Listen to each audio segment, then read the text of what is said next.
Hello, everyone. If you're a listener to the Marine Conservation Happy Hour, you might be wondering, how do these strange kids keep managing to record every single week? Well, we need support from Patreon supporters. Why not tune into patreon.com/marine conservation and buy us a drink? You can start from giving us a wee toast for just $1 to buying us a whole round of drinks. And each level has different types of benefits, going from a shout out on the show to even having a guest co host slot on one of the episodes. Yes, absolutely. If you go big time, you can actually join us on the show and be a co host. You can suggest possible topics that we could talk about. You can get involved with special live happy hours with just the crew. So go to patreon.com/marine conservation and show us the money. Hello, everyone, and welcome to another episode of Marine Conservation Happy Hour. And we're recording today in New Orleans because we're doing a little bit Not even close. Not even close. No, still not even close. Not even New Orleans. So as you can hear, we have a guest for the episode today. So we're joined today by Dr. Naomi Rose, who will be talking to us about Barataria Bay Dolphins. But of course, I have with me our continuous co-host, Dr. Scarlett Smash. How are you doing, Smash? So great, because I'm in New Orleans. But I'm having an incredible smoothie right now. It's a mango, pineapple, papaya, strawberries, blueberry, mango. That's so healthy. I know. So what was your breakfast? Beignets. Yes. I think I had four of them. Yeah. And we're joined today, as I mentioned, by Dr. Naomi Rose, who is a marine mammal scientist with the Animal Welfare Institute. And she'll be talking to us today about Barataria Bay Dolphins and the problems they're facing. How are you doing, Naomi? I'm fine. And it's just crazy here in New Orleans. I know. We're being very sensible. We're double masking. Oh, sensible doesn't belong here. That is quite clear. We're double masked. We're vaccinated. We're social distancing, and as much as we can. But yeah, people here are just wandering around without masks. It's a little scary. In our last episode, we were talking about how crazy the trash is. That's pretty normal. New Orleans always has this slightly well lived in look, but it's just a little bit crazier now with the thought of the pandemic. I don't think anything that's happening here is particularly unusual for New Orleans, but somehow in the context of the pandemic, it just all seems a little crazier than usual.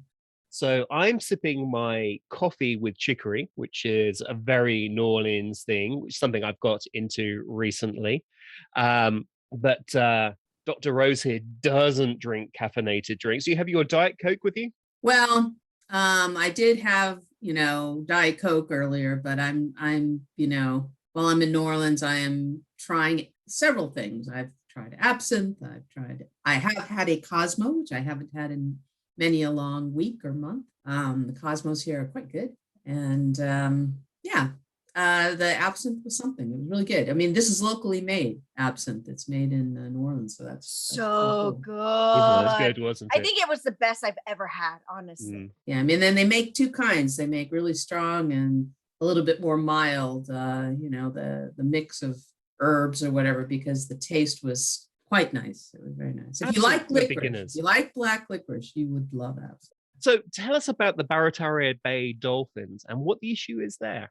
So the problem we're facing in the Gulf is degradation of coastal habitat, which weakens the resilience of the coast to extreme weather like hurricanes. So damming and leveeing the Mississippi to control flooding for human habitation, and then, just slowly but surely reclaiming some of the land and and draining some of the swamp, controlling for malaria and all these things over the decades. We're talking about more than 100, 150 years, has, reduced the resilience of the coast to extreme weather events, as Hurricane Katrina, most distressingly demonstrated to all of us. And so restoring the Gulf is a rallying cry right now. They're really trying to do something to rebuild the marshland, to rebuild the land, just restore land, because as you may know, these big rivers like the Mississippi, they periodically flood. The Nile does the same. And when they flood, this is natural. When they flood, they deposit a lot of silt and a lot of, soil, and they build land. And when they started leveeing and shoring up the banks of the Mississippi, that land deposition stopped. And so erosion slowly ate away at the coast and kept driving it inland. Again, that harms its resilience to extreme weather events. So we get Katrina. And then, of course, extreme weather events are increasing too because of climate change. So in that interim, Barataria Bay became mostly a brackish marine environment. It's a large bay right at the mouth of the Mississippi in Louisiana. Plaquemine Parish is along its coast for the most part. And a population of dolphins came in and started living there. And we're talking over decades. And so some, innovative, brave explorer dolphin came in and colonized this area. And now there's a population of about 2,000 dolphins that live in Barataria Bay. They were particularly hard hit by the Deepwater Horizon oil spill because Barataria Bay is a bay. It's got not as much turnover with the outside. So when something comes into it, like the oil, it doesn't go out again. And so the dolphins in Barataria Bay were very hard hit. And those who were living, at the time of the oil spill ended up with all sorts of health problems, lung problems, they were breathing in fumes basically. And then of course they were also affected by the chemicals they used to try to disperse the oil. So they were particularly hard hit. And so they are considered a strategic stock under the Marine Mammal Protection Act. Well, this rallying cry, restoring the Gulf Coast, is important, and it's a positive and conservation-minded, approach to the situation.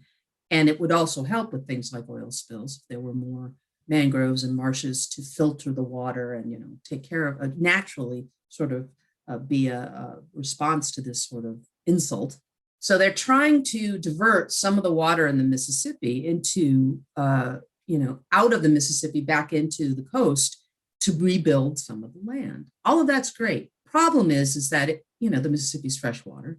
And if you release a lot of fresh water all at once, you're going to harm any marine mammals, particularly dolphins in this case, that live in the area because they don't respond to fresh water very well necessarily. And in fact, they've been doing a lot of studies about exactly how it harms dolphins to be exposed to such sudden influxes of fresh water, which in fact, extreme weather events have given them the opportunity to do, because suddenly the coast along the Gulf, is much more fresh water than it normally is when it rains a lot. I mean, think about that.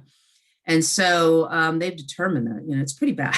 I mean, their skin is affected. They end up with all of these sort of open sores, and their skin sloughs off, and their ability to regulate their salt levels in their body. They're mammals just like us. They need to do that. Is harmed. They are less able to regulate their salt balance when they're abruptly exposed to fresh water. Well, these diversion projects are going to build structures that will, in fact, especially during high water events, allow a lot of water all at once to go out into the coast areas, including Barataria Bay. And in fact, the very first project is on Barataria Bay. So a lot of fresh water, when they first get this thing up and running in 2024 or whenever it'll be, will dump a lot of fresh water all at once into Barataria Bay whenever they open this diversion structure.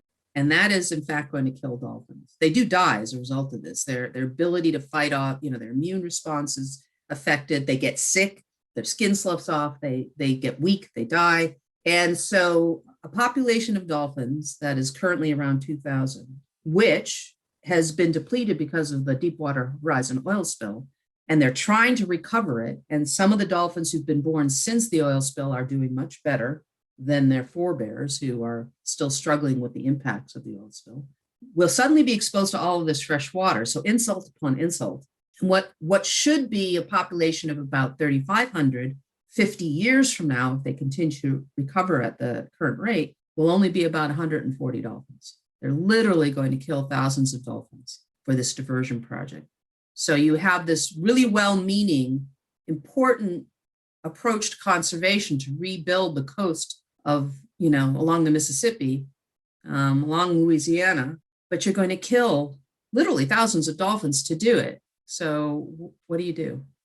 and I don't know. I mean, it's literally a well-meaning effort and an important effort. Conservation, both ends. The Marine Mammal Protection Act against, this well-meaning Gulf Restoration Project. A lot of NGOs, environmental NGOs, support the Gulf Restoration Project, the diversion project. But all the marine mammal folks are like, oh my God, how can you do this at the expense of all these animals? And under the law, it's actually illegal. You can't kill thousands of dolphins, even for a good cause like Gulf restoration. So instead of going through the process of trying to make the project legal under the Marine Mammal Protection Act, which would mean giving more consideration to mitigation for these 2,000 dolphins, they went to Congress and they asked for an exemption. So they fit a legal rider into another bill that simply sidestepped the process they would have had to go through to try to make this project legal under the MMPA. So in fact, it doesn't have to be legal under the MMPA. They've been exempted from it. And this was in 2018. So they're now moving forward with this diversion structure. They're going to construct it. And again, once it's operational, within 50 years, there'll only be about 140 Barataria Bay dolphins left, all along the barrier islands, where there's a little bit more salt water. So they will be able to withstand the influx of fresh water when it happens over the course of many years. They'll be the last survivors. So it's pretty grim.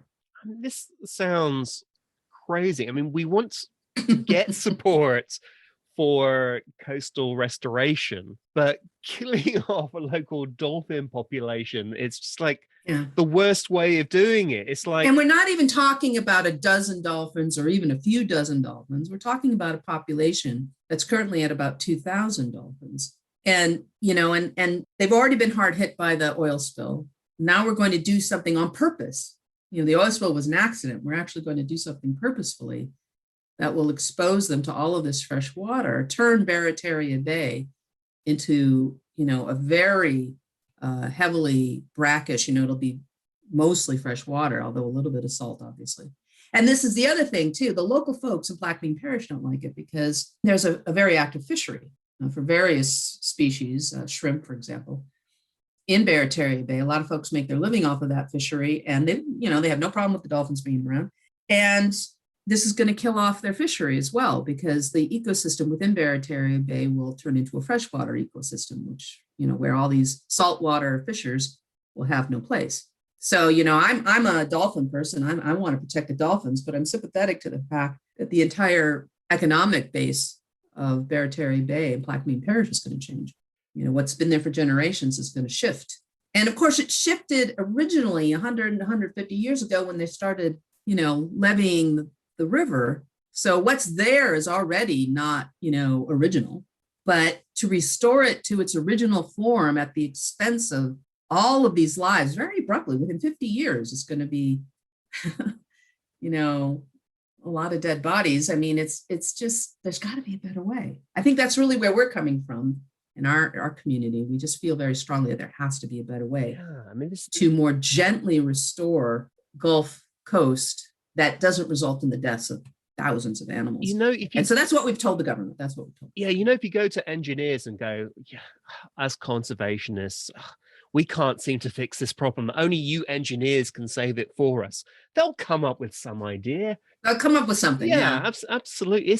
This sounds absolutely crazy. And it sort of goes with something we were discussing in previous episodes about what happened in Capitol Hill Ocean Week, where there are so many discussions about how local communities were being ignored and not Yeah, involved this in would be some of one these of those big situations projects. for sure. Yeah. Yeah. Mhm. Oh, and you would have thought with the New Orleans community, people would be, because of how hard they were hit with Katrina and everything else, and hurricane, And the oil spill. oil spill.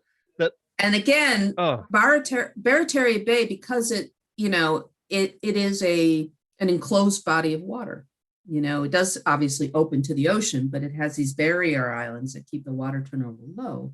Because of that, they have this fairly unique economy, basically, and they all they don't go out into the open Gulf. They all stay within Barataria Bay, and only occasionally go out into the open Gulf. So to shift it so suddenly, so abruptly, by opening up the diversion channel periodically whenever there's high water, like I said, within 50 years, it'll be a completely different place.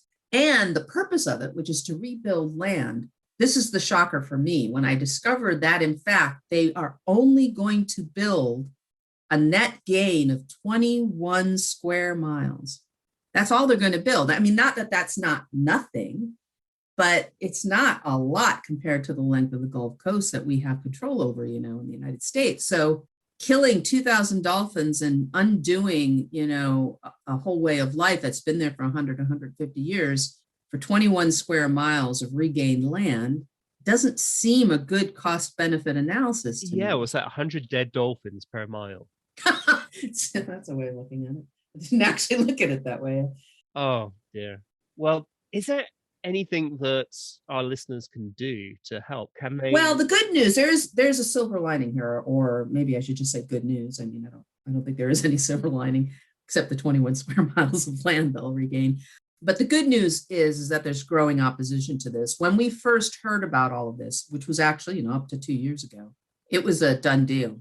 We started protesting it then. And then when the environmental impact statement came out from the Army Corps of Engineers, we commented and we repeated what I've just said here about our concerns. And we ended it with, there's got to be a better way to do this. It's a well-meaning project, but there's got to be a better way to achieve its goals.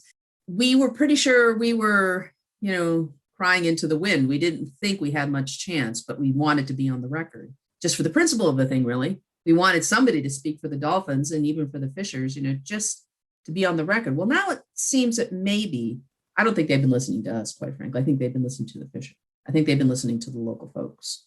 So there's been enough protest about how this is going to hit the economy in Barataria Bay for local politicians to start speaking up, which has now reached, the capital and the governor and so on. And so it's possible that this project will not go ahead.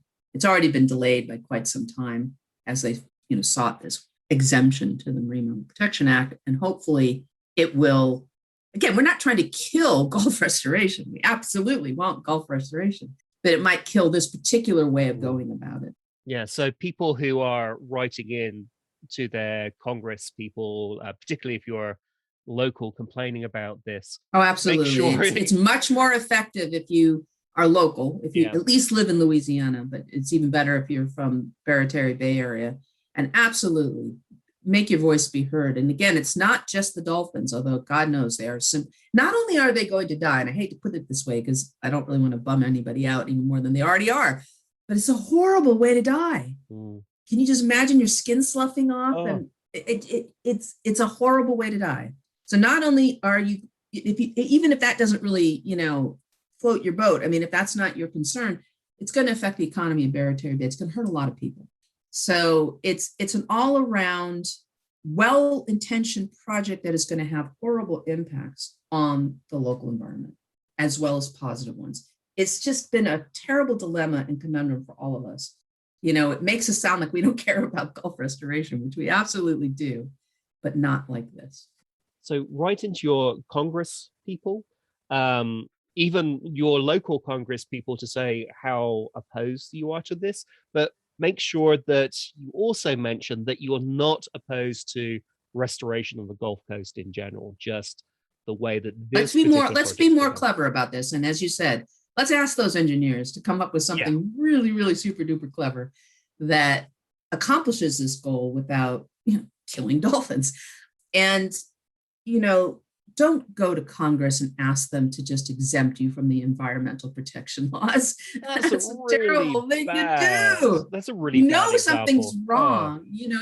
There's something wrong with what you want to accomplish if that's how you have to get a permit to do it. If you have to say, by the way, we don't think we can meet the standards of this very good law, so we just like to get exempted from it. If you have to do that, then there's something wrong with what you want to do. Yeah, absolutely. Please don't do that again. That's the other thing you should tell your congressperson. Don't allow them to do that again. They being anybody at all, whether it's the military, industries, oil and gas, doesn't matter who it is. Even something that's positive like Gulf restoration, if they have to exempt themselves from the very laws that Congress has passed to protect U.S. environmental water, our marine waters, our land. That should be a huge red flag. That's a red flag. that's a massive red flag waving with fireworks going off at the same time. Absolutely. Well, thank you very much for joining us, Naomi Rose from the Animal Welfare Institute. No doubt AWI will be keeping people up to date as this issue develops. Thank you. I believe our latest quarterly magazine, if you go to our website, awionline.org, if you go to that website and look for our quarterly magazine, I believe our latest issue has an article on Barataria Bay. So go to their latest magazine to find out more. Thank you to the Bourbon Au Jazz Bar, our absolute favorite bar in New Orleans, which is next to the Bourbon Orleans Hotel, historic hotel there. Highly recommended. Thank you to the 8 Dice Cloth Band for providing jazz. And maybe we can end up just after that sort of rather depressing episode to finish with a bit of jazz from the 8 Dice Cloth Jazz Band. Thank you very much for tuning in, everyone.